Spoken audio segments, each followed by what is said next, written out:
नमस्कार दोस्तों, स्वागत है आपका हमारे यूट्यूब चैनल फ्री एजुकेशन में। दोस्तों, सामान्य अध्ययन यानी कि जीके जीएस के मोस्ट इंपोर्टेंट 500 क्वेश्चन की हमारी सीरीज चल रही है और ये हमारी सीरीज का 12वां पार्ट है। इससे पहले हम 11 पार्ट बना चुके हैं, तो यदि आपने हमारे पुराने वीडियो नहीं देखे तो उनको देख सकते हैं।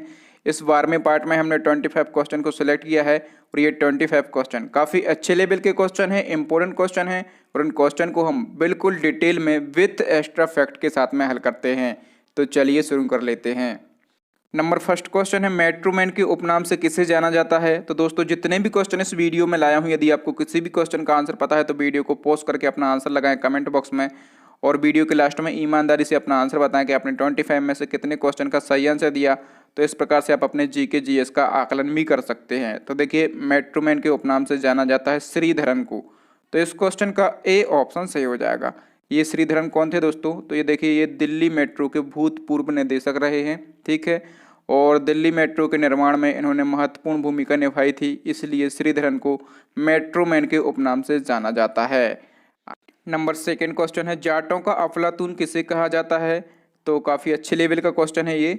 जाटों का अफलातून कहा जाता है राजा सूरजमल को। तो इस क्वेश्चन का ए ऑप्शन सही हो जाएगा। ये सूरजमल कौन था? तो देखिए, ये जाट राजवंश का राजा था। बौद्धिक क्षमता अधिक होने से इसको जाटों का अफलातून या फिर जाटों का प्लेटू कहा जाता है, ठीक है। जाटों का अफलातून या फिर जाटों का प्लेटू कहा जाता है। और यहाँ पर बात हुई है जाट वंश की। तो देखिए, जो जाट राजवंश था इसका संस्थापक कौन था? तो इसका संस्थापक था चूड़ामल। कौन था? चूड़ामल जो है इसका संस्थापक था। इसको चूड़ामल या फिर चूड़ामन के नाम से जाना जाता है। तो इतनी बातें आपको इस क्वेश्चन से याद रखना है। नंबर थर्ड क्वेश्चन है, ये भी मोस्ट इंपोर्टेंट क्वेश्चन है, ग्रांड ट्रंक रोड का पुनर्निर्माण किसने करवाया। तो ग्रांड ट्रंक रोड का पुनर्निर्माण करवाया था शेरशाह सूरी ने। तो इस क्वेश्चन का डी ऑप्शन से हो जाएगा। देखिए, जो ग्रांड ट्रंक रोड है ना, इसका निर्माण मौर्य काल में हुआ था और इसका निर्माण उत्तर पथ के नाम से हुआ था, ठीक है। तब इसको क्या जाना जाता था? उत्तर पथ जाना जाता था। और शेरशाह सूरी ने इसका पुनर्निर्माण करवाया। किस नाम से करवाया शेरशाह सूरी ने? तो इसका पुनर्निर्माण करवाया था सड़क ए आजम नाम से। क्या नाम से? सड़क ए आजम नाम से शेरशाह सूरी ने ग्रांड ट्रंक रोड का पुनर्निर्माण करवाया था। तो इतनी बातें हम याद रखेंगे। देख लेते हैं। नंबर 4 क्वेश्चन है, सुशासन दिवस यानी कि गुड गवर्नेंस डे कब मनाया जाता है। तो सुशासन दिवस मनाया जाता है 25 दिसंबर को। तो इस क्वेश्चन का ए ऑप्शन सही हो जाएगा। देखिए, जो भारत के पूर्व प्रधानमंत्री हैं अटल बिहारी वाजपेयी, ठीक है। तो अटल बिहारी वाजपेयी का जन्म हुआ था 25 दिसंबर को, ठीक है। इनका जन्म हुआ था कब? 25 दिसंबर 1994 को हुआ था। और अटल बिहारी की जन्म दिवस के उपलक्ष्य में सुशासन दिवस मनाया जाता है केंद्र सरकार की तरफ से। और अटल बिहारी का जन्म कहाँ पर हुआ था? तो इनका जन्म हुआ था मध्य प्रदेश के ग्वालियर जिले में। नेक्स्ट क्वेश्चन है, हॉकी का जादूगर किसे कहा जाता है। ये सरल क्वेश्चन है लेकिन इम्पोर्टेंट है। तो हॉकी का जादूगर कहा जाता है मेजर ध्यानचंद राय को। तो इस क्वेश्चन का बी ऑप्शन सही हो जाएगा।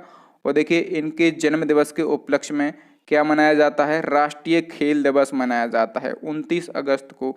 हर साल राष्ट्रीय खेल दिवस हम मनाते हैं मेजर ध्यानचंद के जन्म दिवस के उपलक्ष्य में।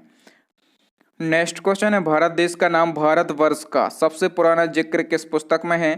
तो हमारे देश भारत का नाम सबसे पुराना जिक्र पाणिनि की पुस्तक अष्टाध्यायी में आता है, ठीक है। और इस पुस्तक में भारतवर्ष शब्द का उल्लेख मिलता है। तो ये अष्टाध्यायी पुस्तक किसकी है? ये पाणिनि की पुस्तक है। ये भी हमें याद रखना है। नेक्स्ट क्वेश्चन है, विश्व का सबसे पुराना रेलवे स्टेशन कौन सा है। तो विश्व का सबसे पुराना रेलवे स्टेशन है, उसका नाम है लीवरपूल रेलवे स्टेशन। तो इस क्वेश्चन का ए ऑप्शन से हो जाएगा। ये कहाँ पर स्थित है?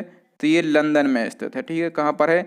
ये लंदन में है और इसका निर्माण किया गया था 1870 में, ठीक है। तो ये भी हमें याद रखना है।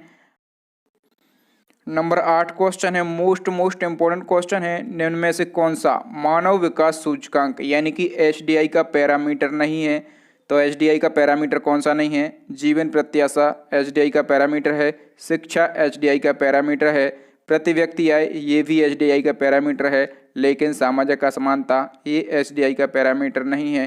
तो इस क्वेश्चन का डी ऑप्शन सही हो जाएगा।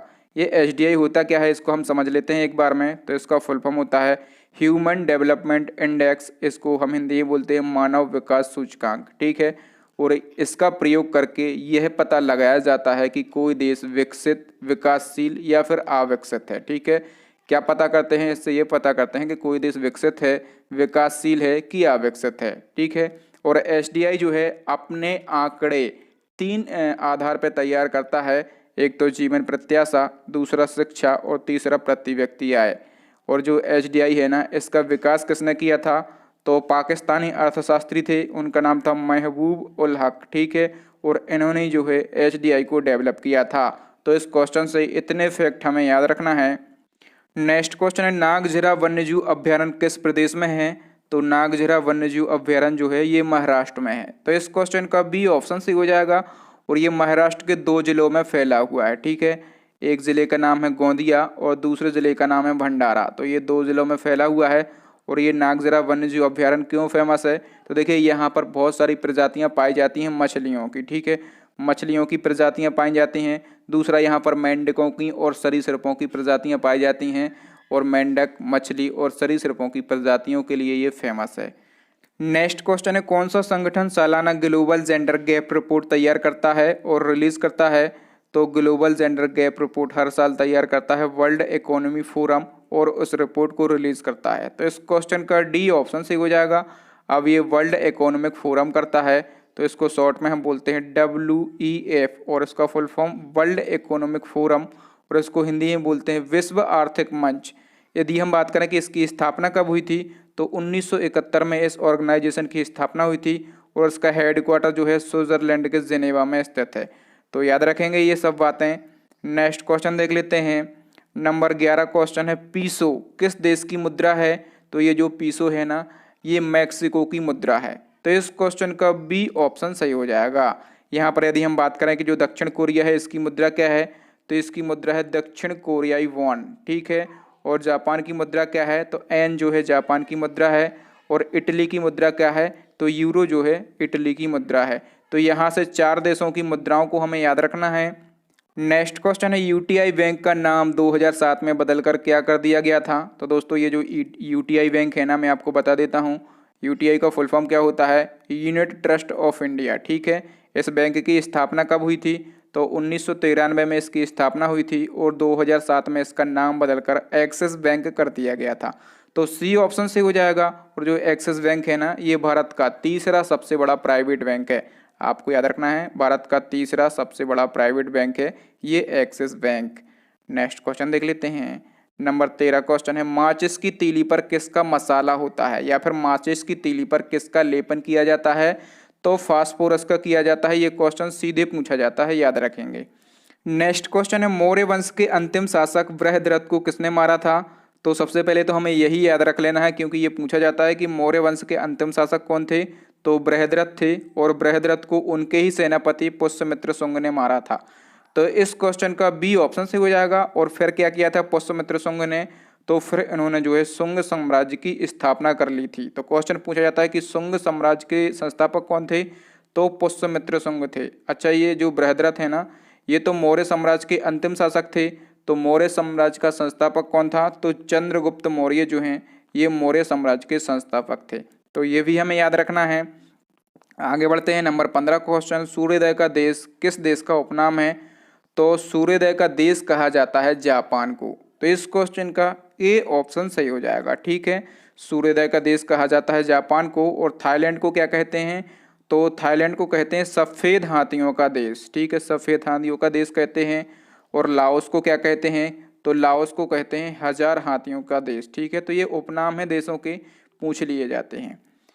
नेक्स्ट क्वेश्चन है, रुपए के चिन्ह की रचना किसने तैयार की थी? तो रुपए का चिन्ह कुछ इस प्रकार से होता है और इस चिन्ह की रचना उदय कुमार ने तैयार की थी।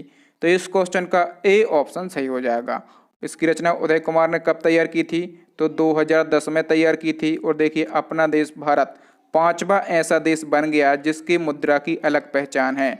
मुद्रा की अलग पहचान से क्या था तात्पर्य है? देखिए, जैसा अमेरिका है उसकी मुद्रा है डॉलर, ठीक है। तो डॉलर का कुछ सिंबल इस प्रकार से है, तो उनकी मुद्रा की अलग पहचान है। इसी प्रकार से अपना भारत देश 5वां ऐसा देश बना था जिसकी मुद्रा की अलग पहचान है। अपने मुद्रा की अलग पहचान इस प्रकार से सिंबल है, याद रखेंगे।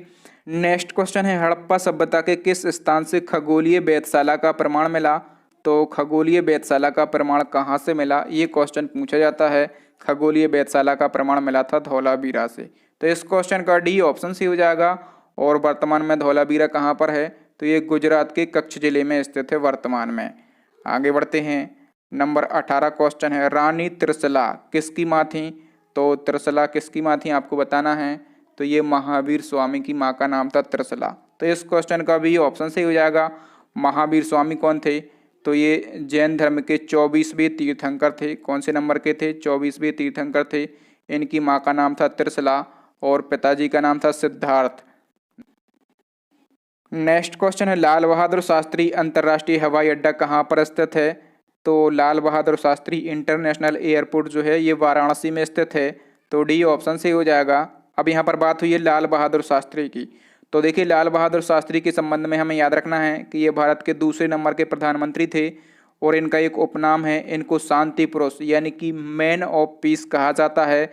और एक और आपको याद रखना है कि इनका जन्म कब हुआ था, तो इनका जन्म हुआ था 2 अक्टूबर को, ठीक है। यानी कि इनकी जयंती कब होती है, 2 अक्टूबर को होती है।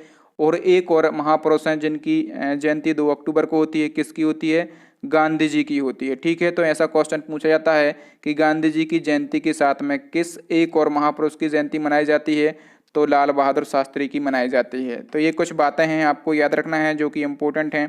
नंबर 20 क्वेश्चन है, इस क्वेश्चन को समझना जरूरी भी है। जब मंडल आयोग बनाया गया उस समय प्रधानमंत्री कौन थे। तो जब मंडल आयोग का गठन हुआ था उस समय प्रधानमंत्री थे मोरारजी देसाई। तो इस क्वेश्चन का ए ऑप्शन सही हो जाएगा। अब देखिए मैं आपको समझा देता हूँ। मंडल आयोग का गठन किया गया था 1979 में, ठीक है। बीजेपी के सांसद थे, इनका नाम था बीपी मंडल। इन्हीं के नाम पर, इन्हीं के नेतृत्व में मंडल आयोग का गठन किया गया था। प्रधानमंत्री कौन थे, मोरारजी देसाई थे। और मंडल आयोग का गठन करने की जरूरत क्या पड़ी, इसका उद्देश्य क्या था। तो देखिए सामाजिक और शैक्षिक रूप से पिछड़े वर्गों की पहचान करना इसका उद्देश्य था। इस जो मंडल है, मतलब जो आयोग है, इस आयोग ने अपनी रिपोर्ट कब प्रस्तुत की थी, तो 1980 में इसने अपनी रिपोर्ट प्रस्तुत की थी।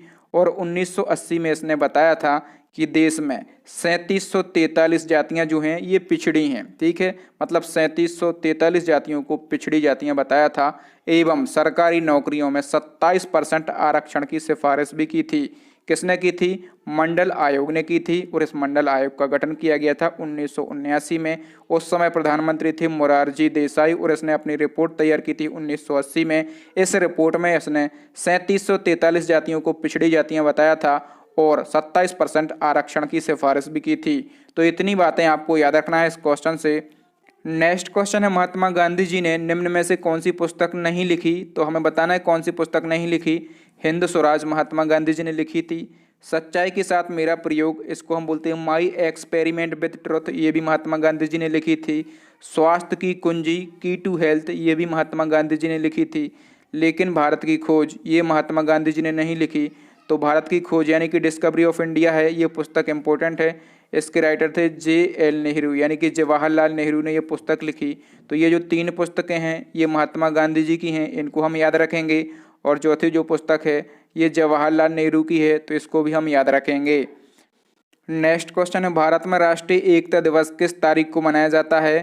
तो राष्ट्रीय एकता दिवस मनाया जाता है 31 अक्टूबर को। तो इस क्वेश्चन का सी ऑप्शन सी हो जाएगा।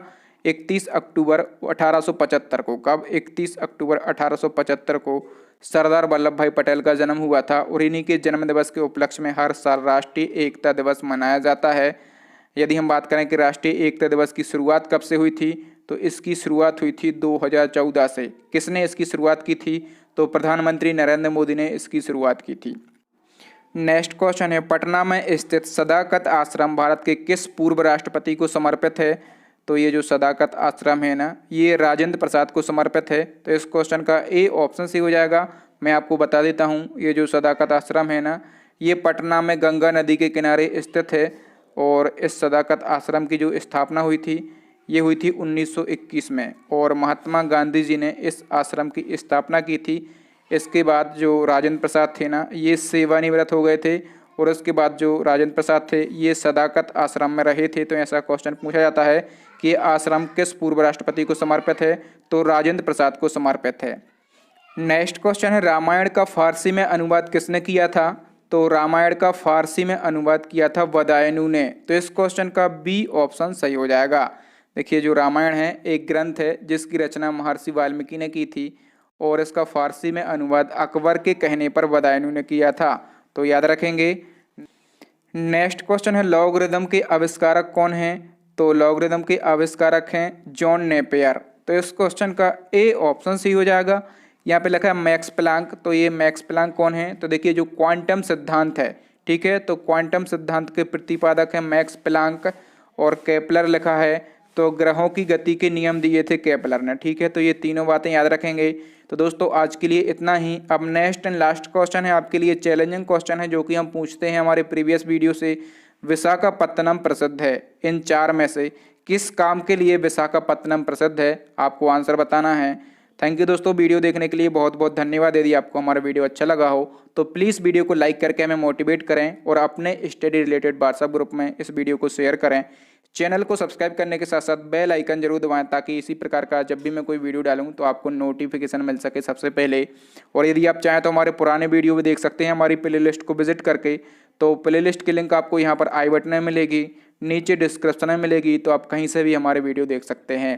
थैंक यू दोस्तों, मिलते हैं अगले वीडियो में। तब तक के लिए जय हिंद, जय भारत, वंदे मातरम।